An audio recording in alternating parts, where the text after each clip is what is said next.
सिरोही गांव के बीचों बीच एक बहुत बड़ा पीपल का पेड़ था जिसके चारों ओर चबूतरा बना हुआ था। चबूतरा काफी पुराना था और कई जगहों से उखड़ गया था, जिनके अंदर से छोटी छोटी ईंटें बाहर झांकती हुई प्रतीत हो रही थीं। चबूतरे के कुछ 25-30 मीटर गोलाकार परिधि में कांटेदार तारों की एक बाड़ लगी थी, जिस पर कुछ बोर्ड टंगे थे जिन पर लिखा था प्रवेश निषेध। इन तारों पर हल्का जंग लग चुका था। कई जगह तारों पर कलावे और नारियल भी बंधे थे। ऐसा लगता था मानो किसी ने पीपल की दुनिया को शेष दुनिया से अलग बना दिया हो। अचरज की बात यह थी कि बाड़ के अंदर सूखे पत्तों के अंबार लगे थे, लेकिन बाड़ के बाहर एक सूखा पत्ता तक नहीं था। गांव के कुछ घरों के मुख पीपल के पेड़ की तरफ थे, लेकिन जो भी घर पीपल के पेड़ के समक्ष था सभी जीर्ण शीर्ण और सुनसान पड़े थे। गांव के बीच में यहाँ किसी ऐसे साम्राज्य का राज था जहाँ कोई भी जनसाधारण जाने से कतराता था।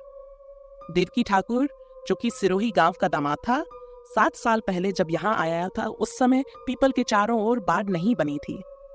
बस लोगों ने वहां जाना वैसे ही निषेध कर रखा था। एक दिन देवकी ठाकुर को उसके ससुर ने बताया कि तुम गांव की किसी भी चौपाल पर जा सकते हो, चाहे किसी भी जाति या वर्ग की हो, लेकिन बीच वाली चौपाल पर मत जाना। जब देवकी ठाकुर ने पूछा कि ऐसा वहां क्या है, तो ससुर ने उत्तर दिया कि वहां अतृप्त आत्माओं का निवास है। आज से लगभग 120 वर्ष पहले से ये चौपाल जनसाधारण के लिए बंद है। देवकी ठाकुर को कुछ हंसी आ गई, जिसके कारण उसके ससुर ने उसे घृणित नजर से देखा। देवकी ने कह दिया कि वह वहां कभी नहीं जाएगा, लेकिन मन में जिज्ञासा ने उफान ले लिया था। पहले देवकी के मन में पीपल के पेड़ को लेकर कोई भ्रम नहीं था, लेकिन अब उसके मन में तरह तरह के सवाल पैदा हो गए थे, जिनके जवाब उसको पीपल का वही पुराना पेड़ दे सकता था। दोपहर सिर पर चढ़ गई थी। जेठ का महीना और तपती लू में लोग घरों में दुबके पड़े थे। गलियों में इंसान तो क्या, परिंदा भी दिखाई नहीं दे रहा था। सिर्फ सायं सायं की खौफनाक हवा की गूंज और पत्तों की चरमराहट सुनाई दे रही थी।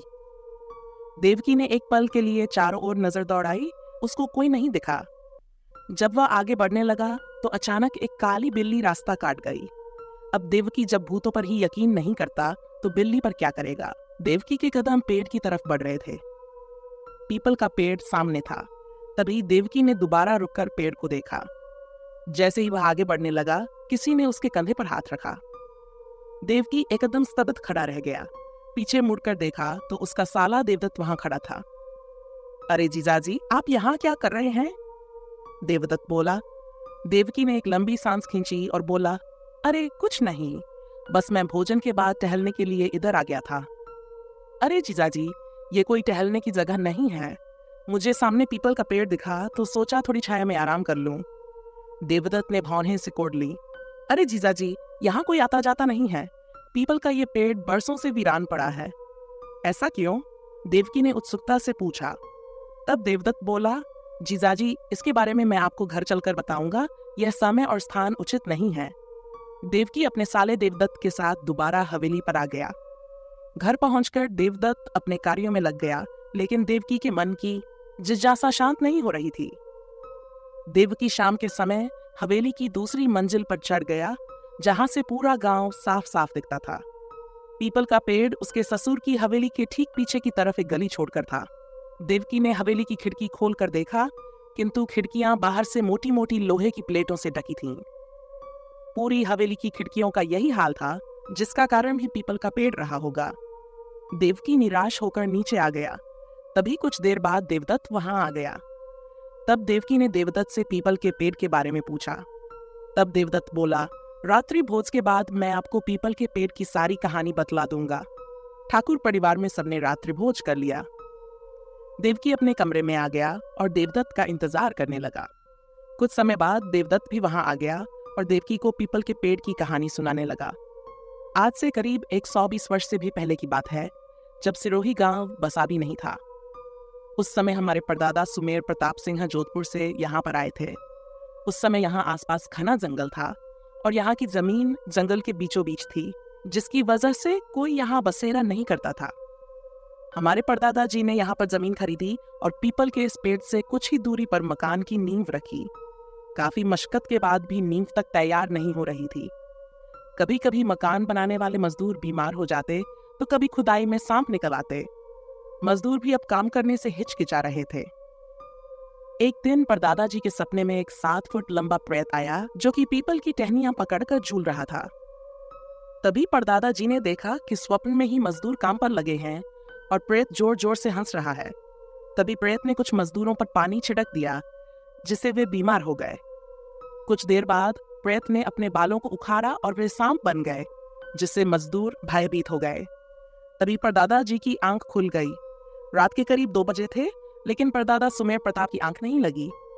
रात भर वही दृश्य उनकी आंखों में घूमता रहा। सोचते सोचते ब्रह्म बेला का समय हो गया। ब्रह्म मुहूर्त में दैवीय शक्तियां जागृत हो जाती हैं, इसलिए उनके मन से सवालों का वेग शांत हुआ और तब कहीं 4 सवा 4 बजे उनकी आंख लगी। सुबह उठकर दैनिक क्रियाओं से निपटकर सुमेर प्रताप सिंह जी पीपल के वृक्ष के पास आए और बड़े ध्यान से उसको देखने लगे, किंतु ये वृक्ष भी एक सामान्य वृक्ष की भांति प्रतीत हुआ। आज तो मजदूर काम से जवाब दे ही चुके थे, क्योंकि एक मजदूर की रहस्यमय तरीके से मौत हो गई थी। उसके मुंह में काफी सारे पीपल के पत्ते ठूसे हुए थे, जिसकी वजह से उसका दम घुट गया था। कई दिनों तक सुमेर प्रताप सिन्हा को वहीं एक चौपड़ी बनाकर रहना पड़ा। अचानक एक दिन अमावस की रात को 12:30 बजे के करीब उनकी आंख खुल गई। तभी उनको किसी पेड़ की डाली चरमराती हुई सुनाई दी, जैसे कोई डाली पर बैठकर झूल रहा हो। घनी काली अंधियारी रात थी। चौपड़ी के 3 तरफ घना जंगल और एक तरफ अंधेरे सा समुद्र खाली स्थान नजर आ रहा था। सुमेर प्रताप सिन्हा का पूरा परिवार, जिनमें छोटे बच्चे भी शामिल थे, इस घास फूस की झोपड़ी में सोया हुआ था। सुमेर प्रताप सिंह ने उठकर दिया जलाया और झोपड़ी के दरवाजे के स्थान पर लगी लकड़ियों के बंडल हटाए और बाहर आ गए। आवाज आनी बंद हो चुकी थी। तभी उनकी नजर पीपल के पेड़ पर गई, जो कि अंधकार में एक बड़ा सा काला प्राणी प्रतीत हो रहा था। सुमेर प्रताप सिंह को लगा कि शायद कोई जंगली बंदर पेड़ पर झूल रहा हो। ऐसा सोचकर जब वह जाने लगे तो उनको पीपल पर कुछ हलचल सुनाई दी। कौन है वहां? सुमेर प्रताप बोले। पीपल के पेड़ से दबी सी आवाज आई, मैं हूं घासी। सुमेर प्रताप थोड़ा डर गए और बोले, घासी कौन? मैं इस जगह का मालिक हूँ, आवाज ने कहा। लेकिन ये जगह मैंने खरीदी है, इसलिए इसका मालिक तो मैं हूँ। सुमेर प्रताप सिंह बोले, मैं 300 सालों से यहाँ रहा हूँ, आवाज ने उत्तर दिया। सुमेर प्रताप सिंह बिफरकर बोले, मनुष्य की आयु 100 वर्ष से भी कम होती है, तुम झूठ बोल रहे हो। मैं मनुष्य नहीं हूँ, मैं एक प्रेत हूँ, आवाज ने कहा। तभी दिए की रोशनी में 8 फुट ऊंची आकृति पीपल के पेड़ से आती हुई दिखाई दी। सुमेर प्रताप सिंह के पैरों के तले से जमीन खिसक गई, क्योंकि उस आकृति का चेहरा बहुत भयानक था और पैरों तक सफेद लिबास था। सुमेर प्रताप सिन्हा के मुंह से जोर की चीख निकल पड़ी।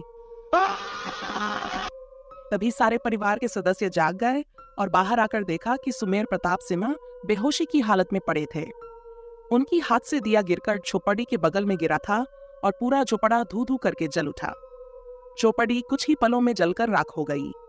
संयोग से पूरा परिवार बाहर आने की वजह से बच गया।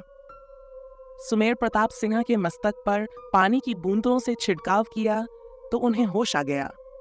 उन्होंने घर वालों को कुछ बताने की कोशिश की, लेकिन कुछ बताया नहीं, क्योंकि घर के सदस्यों में बच्चे भी थे जो पहले से ही काफी डरे हुए थे। सारी रात खुले आसमान के नीचे गुजरी। सुमेर प्रताप सिन्हा का सारा रुपया पैसा आग की भेंट चढ़ गया। अब उनके पास जमीन के इस टुकड़े के अलावा कुछ भी नहीं बचा। चाहकर भी इस जगह को छोड़ नहीं सकते थे। सुमेर प्रताप सिंह ने घर के कुछ वरिष्ठ सदस्यों को प्रेत वाली बात बताई तो सब थोड़ा डर गए थे। सुमेर प्रताप सिन्हा ने पीपल के पेड़ से कुछ मील दूर पड़ाव डाला, लेकिन प्रेत उनका पीछा छोड़ने वाला नहीं था। प्रेत ने घर के सभी सदस्यों को सपनों में आकर परेशान करना शुरू कर दिया। तब सुमेर प्रताप सिन्हा ने थक हार कर एक पंडित जी से सारी व्यथा सुनाई। पंडित जी ने सुमेर प्रताप सिन्हा के साथ जाकर पीपल के पेड़ को गौर से देखा और वहीं पर हवन सामग्री मंगवाकर हवन शुरू कर दिया। पंडित जी ने पीपल के पेड़ से 1-1 किलोमीटर की परिधि में 5 देवियों की प्रतिष्ठा करवाई। पूर्व में नंदा देवी, अग्निकोण में रक्तदंतिका, नैत्य कोण में भीमा देवी, पश्चिम में भ्रामरी और उत्तर में शाकंभरी देवी के श्री विग्रहों की स्थापना करवाई। इस प्रकार 5 मंदिरों के पंचकोण के भीतर केंद्र में पीपल का पेड़ बन गया। ठाकुर परिवार में इष्ट देवी नंदा, कुलदेवी शाकंभरी, ग्राम रक्षक देवियों भ्रामरी, भीमा और रक्तदंतिका की स्थापना करवाई गई। ठाकुर सुमेर प्रताप ने यथाविधि कार्य संपन्न करवाकर प्रेत को पीपल के पेड़ में ही बांध दिया। अब ठाकुर साहब के पास आजीविका का कोई साधन नहीं रहा। धीरे धीरे ठाकुर साहब ने कुछ जमीन बेच दी, जिस पर सिरोही गांव बसा। कुछ काल बीत जाने पर ठाकुर साहब की खोई हुई प्रतिष्ठा पुनः मिल गई थी, लेकिन पीपल का प्रेत पूरे बदलाव को अपनी आंखों से देख रहा था। वह चाहकर भी किसी गांव वाले को तंग नहीं कर सकता था। लोग पीपल के पेड़ के नीचे भी आराम कर सकते थे, लेकिन प्रेत बंधन के कारण लाचार था। कुछ अरसे बीते, गांव वाले खुशी से जीवन यापन कर रहे थे। गांव के आसपास की अधिकतर जमीन ठाकुर साहब ने खरीद ली थी, इसलिए उनकी गांव में बड़ी प्रतिष्ठा थी। कालांतर में ठाकुर परिवार प्रेत को भूल गया था। विकास की ऐसी आंधी चली जिससे जंगल काटे गए, जिसकी वजह से गांव की रक्षक देवियां रक्तदंतिका, भ्रामरी और भीमा देवी के स्थान भी विकास की भेंट चढ़ गए। अब गांव की रक्षा करने वाली देवियां ही जब खंडित हो गई, चुनाव तो प्रेत की कुछ बेड़ियां खुल गईं। प्रेत ने ठाकुर परिवार से प्रतिशोध लेने के लिए गांव में महामारी पैदा कर दी। अब गांव में महामारी का आतंक था। अवैध जगह में कब्जे का कारण बताकर देवी के अन्य स्थानों को भी पहले ही नष्ट किया जा चुका था। अब गांव से दैवीय शक्तियों का पहरा लगभग समाप्त हो गया था। ठाकुर परिवार के लोगों ने भी धोक पूजन बंद कर दिए थे। प्रेत के प्रकोप से गांव में लोग महामारी के कारण मरने लगे। वर्षा न होने से फसलें सूख रही थीं। गांव में पशु और मानव मरने लगे। गांववासी अब पलायन को मजबूर थे। 3 अमावस बीत जाने पर और गांव वालों की बलि से प्रेत और शक्तिशाली हो गया। अब वह लोगों को सीधे ही तंग करने लगा था। अब सभी गांव वाले इस प्रकार भयभीत होकर ठाकुर के द्वार गए और उनसे ये प्रेत का राज और उपाय पूछने लगे। अगला भाग जल्द ही आएगा।